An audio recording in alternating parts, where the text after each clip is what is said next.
Salut à tous, c'est Pixel, on se retrouve pour cette vidéo critique Retour gagnant. On va continuer dans la lignée des films inspirés de faits réels qui se déroulent aux États-Unis. Donc après Free State of Jones, je vous propose War Dogs, un film de Todd Phillips, réalisateur de la trilogie Very Bad Trip entre autres. On y retrouve donc dans ce film Miles Teller, Jonah Hill et Bradley Cooper.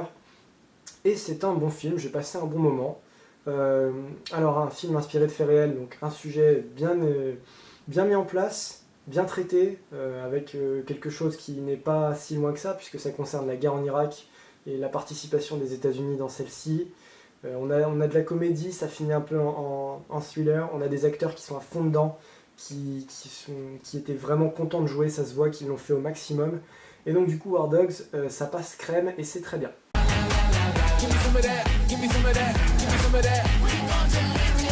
Le résumé du film, eh bien, on suit le personnage de David, qui est un masseur, quelqu'un d'assez modeste, et à un enterrement, il retrouve son vieil ami d'enfance, Ephraim, qui lui propose de faire une association entre eux, un partenariat, afin de vendre des armes au gouvernement via un site, car n'importe quelle petite entreprise aux États-Unis peut vendre des armes au Pentagone, et du coup, grâce à diverses magouilles et stratagèmes, ils se font un max de pognon, mais en prenant des risques assez considérables quand même.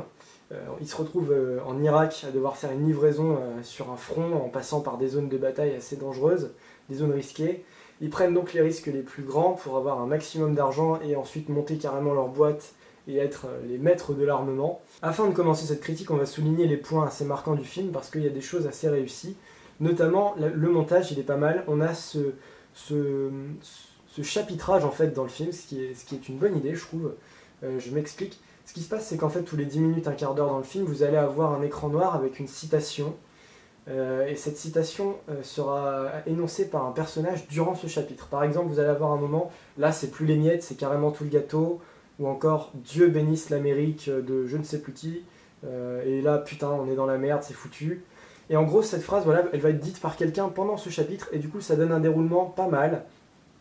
Puisqu'on a du coup ce découpage dans le film, avec une petite anticipation en fait de ce qui va suivre dans le chapitre suivant, et ça part crescendo. Voilà, il y a des chapitres un peu plus drôles que certains, d'autres où voilà, ils vont affronter une situation compliquée. Ça donne un bon déroulement du film, je trouve, du coup dans le rythme, c'est pas mal, moi je me suis pas ennuyé, et c'est bien présenté, c'est sympa, comme si vous lisiez un bouquin ou comme si vous voyez un peu un documentaire. On revient aussi à ça, ce qui avait été dit dans Free State of Jones, c'est aussi une façon de présenter les choses, de découper chapitre par chapitre un film, et c'est bien fait. Se rapproche, plus vite, accélère. Ça fait crever. La BO elle est pas mal, on retrouve des bons titres. Alors je sais que parfois les gens se disent bon, c'est pas parce que la BO du film est remplie de titres populaires que voilà ça donne du corps au film, parce que c'est vrai qu'à côté de ça on n'a pas de musique composée du coup, mais là c'est toujours sympa de retrouver aussi des bonnes musiques qu'on aime bien et qui participent à l'ambiance du film, parce que c'est un film de Todd Phillips, donc tout ce qui est ambiance, soirée, on va le retrouver avec beaucoup moins de doses que dans Very Bad Trip, mais un petit peu quand même, et du coup on retrouve des musiques comme Sweet Emotions de Aerosmith, What is Love, on a du Pitbull, on a du 50 Cent, ça vient bien rythmer aussi le film, voilà, c'est l'univers de Todd Phillips, hein, l'ambiance, et c'est bien retracé, c'est bien. Pour ce qui est des acteurs, on y retrouve Bradley Cooper qui a un rôle beaucoup plus secondaire que dans un Very Bad Trip, très différent aussi de Very Bad Trip.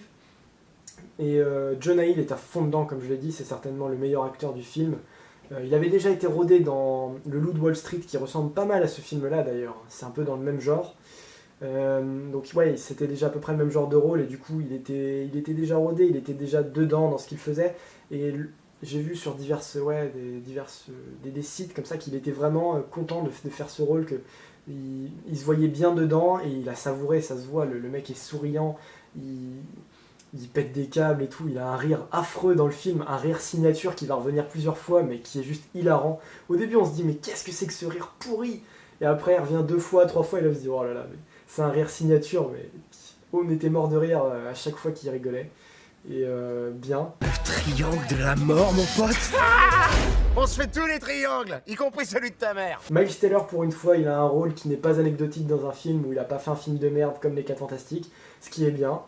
Il a un rôle intéressant, assez central dans le film, assez juste, et du coup, enfin, je le découvre un petit peu plus que dans Divergente ou que dans Projet X, où voilà, c'était vraiment un personnage tertiaire limite inutile. Là, c'est bien, voilà, enfin, il trouve peut-être un peu plus ses marques, cet acteur. Et ça se voit en plus qu'il est pas mauvais, ça peut être un bon acteur, mais voilà, enfin on le trouve dans quelque chose d'efficace, au moins. Votre offre est 53 millions de dollars plus basse que celle de la concurrence la moins chère. Ah, d'accord. Pour donner quelques adjectifs sur le film, il est impressionnant, il est insolent, drôle, un petit peu inquiétant, et on a l'impression aussi qu'à la fin, on a subi un petit peu, j'étais un peu surpris par cette fin, de se dire que waouh, ça se termine comme ça, claque d'un coup. Une fin qui n'est pas très heureuse, vous verrez, hein, la fin se finit un peu en queue de poisson, bien que les choses rentrent dans l'ordre, mais ça c'est passablement compliqué. Mais ouais, du coup on mélange un peu divers genres de films et plutôt pas mal d'émotions, on retrouve pas mal de choses, et c'est intelligent, c'est pas mal, parce que du coup ouais, c'est inspiré de faits réels, et là du coup on voit un peu plus loin que dans les autres films de Todd Phillips, on va un petit peu plus loin, on découvre plus de choses, je trouve. Et voilà, Todd Phillips, avec Very Bad Trip, il nous montrait surtout comment il pouvait révolutionner la comédie avec les soirées, bien que le 3 était beaucoup moins bien, mais bon, moi je trouve qu'il passait encore, même si c'était clairement le moins bon, c'est clair.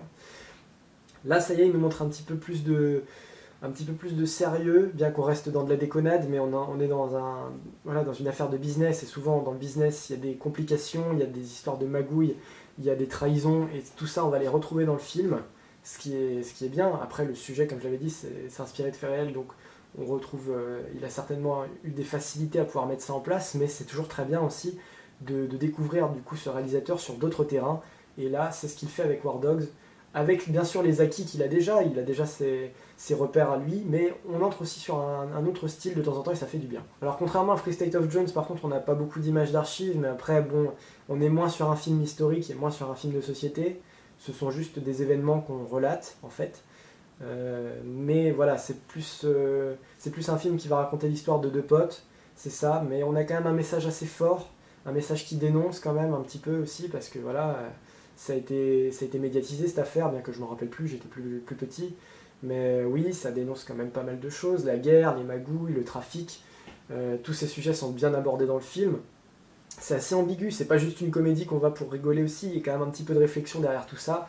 Et c'est pas con, c'est bien parce que les acteurs font tout le nécessaire pour ça, et le réalisateur aussi, du coup. Avec toute une partie assez ambiguë, comme je l'ai dit, parce qu'il y a pas mal de choses qui vont se retrouver dans le film. Pas mal d'éléments, et tout ça est bien imbriqué, bien... Voilà, on a un très bon déroulement, on arrive à saisir tout ce qu'il faut, c'est pas un film compliqué, c'est facile à suivre, même si on n'a pas suivi les événements à l'époque, et du coup, ouais, c'est un sans faute pour moi, presque un sans faute à la rigueur. Il y a peut-être des choses que j'ai pas forcément repérées, je pense que le film n'est pas parfait, bien sûr, mais c'est quand même une bonne surprise, moi qui n'avais pas prévu d'aller le voir, au final, je ne regrette absolument pas d'être allé le voir, c'est un bon film de Todd Phillips, le meilleur selon moi, si je ne l'ai pas déjà dit. Et franchement, j'ai passé un bon moment. Sérieux, tu veux qu'on prenne la route jusqu'à Bagdad? David, on est des trafiquants d'armes. Trafiquons des armes. Et donc voilà, en septembre, si vous voulez passer un bon moment, franchement, allez voir War Dogs, il est sympa. C'est certainement le film que je vous recommande le plus d'aller voir pour le moment, étant donné que les autres étaient des films un peu plus particuliers, des films moins tout public. Celui-là, franchement, est pas mal, je vous le recommande. War Dogs, c'est sympa, on s'amuse bien, on a un bon réalisateur et des très bons acteurs dedans. Alors n'hésitez pas une seule seconde, si jamais ça vous plaît, si jamais ça vous tente, allez-y tout de suite. Voilà, donc ici s'achève cette critique retour gagnant pour War Dogs. Merci à vous de l'avoir suivi. Je vous rappelle pour la suite des réjouissances, donc que les 7 mercenaires seront au programme, Miss Peregrine et les enfants particuliers de Tim Burton le sera aussi, peut-être d'autres films que j'ai pas en tête pour le moment, ça pourrait arriver. J'hésite à aller voir Brise de Nice 3, je ne sais pas, à voir, enfin voilà, il y aura plusieurs, ça va être à voir franchement. Brise de Nice 3, bizarrement la bande-annonce m'a fait rire, donc pourquoi pas, voilà. Et donc voilà, c'est tout pour cette critique. Et donc je vous conseille d'aller voir War Dogs. Salut à tous.